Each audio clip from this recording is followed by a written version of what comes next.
अस्सलाम वालेकुम। मैं सैयद सरवर चिश्ती अजमेर से। भाई हम कब तक 12 साल से जुल्म और ज़्यादतियाँ सहते रहेंगे? आए दिन मुसलमानों का कत्ल हो रहा है। It has become a norm, रोज़मर्रा की बात हो गई है। मतलब ये इस तरह से कर देना चाहते हैं कि फिर कोई हमारे कत्ल गारतगरी का जिक्र भी ना करे। अगर कोई मुसलमान हिंदू को मारता है तो उस मुसलमान के घर डिमोलिश कर दिए जाते हैं, और कोई हिंदू अगर मुसलमान को मारता है तो उसके ऊपर इस किस्म के घर डिमोलिशन के कोई एक्शन नहीं होते। और दूसरी तरफ से हिंदू लोग प्रोटेस्ट करते हैं, कोई हिंदू मारा जाता है और मुसलमान कोई प्रोटेस्ट नहीं करते हैं।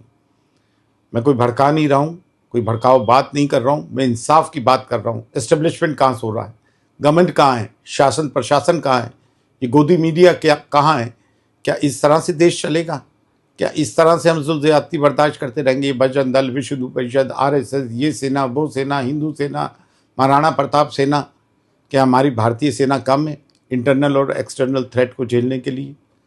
बड़ी हाईली प्रोफेशनल ट्रेंड आर्मी है इंडियन आर्मी। फिर ये सेनाएं क्यों?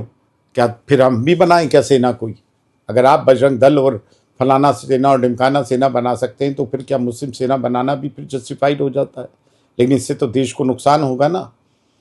और ये बड़े बड़े उलमा और मशाइख मुंह में दही जमा के बैठे। ईरान से झगड़ा, ईरान से का जो झगड़ा अमेरिका और इसराइल से है वो मजहबी झगड़ा है। वहाँ के चीफ राबाई ने, इसराइल के राबाई कहते हैं, जैसे हमारे मुफ्ती होता है वैसे राबाई होते हैं, उन्होंने कहा हमने दूसरे अली को मार दिया, हज़रत सैयद अली खमनाई साहब की शहादत पर, और हमने खैबर का बदला ले लिया। खुले लफ्ज़ों में कहा खैबर की जंग हमारी आखिरी जंग थी यहूदी और मुसलमानों के बीच में। हम क्रिश्चियन ज़ायनिस्ट और जूज ज़ायनिस्ट, यहूदी ज़ायनिस्ट से दोनों से लड़ रहे हैं, और यहाँ पे लोग भगवा गमछा डाल के नेतन्याहू की यज्ञ कर रहे हैं। उसके उसमें डोनाल्ड ट्रंप के इलेक्शन में उसके लिए यज्ञ कर रहे थे, तिलक लगा रहे थे, और वो हम पे दादागिरी कर रहे हैं। हमसे कह रहे हैं कि बस हम 1 महीने तक रशिया से तेल की इजाज़त देते हैं।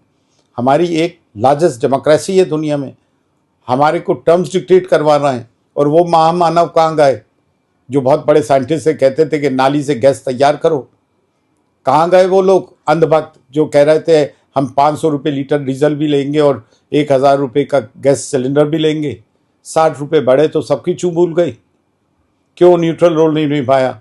इसराइल को फादरलैंड कहते हैं, जबकि ईरान से हमारे सदियों पुराने ताल्लुकात हैं। न्यूट्रल रोल प्ले करते तो आज हमें ये दिन नहीं देखना पड़ते।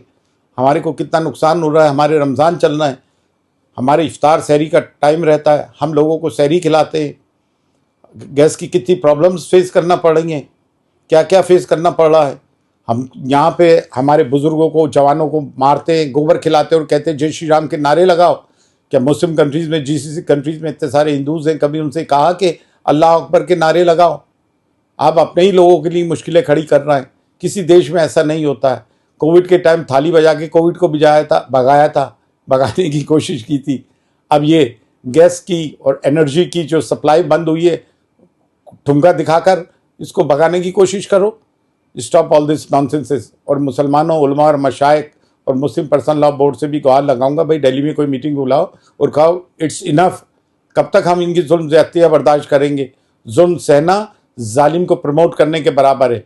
ये नेचुरल जस्टिस सिस्टम के खिलाफ है। And in the end I would like to say power is more divine than truth. फी अमानिल्लाह। अल्लाह।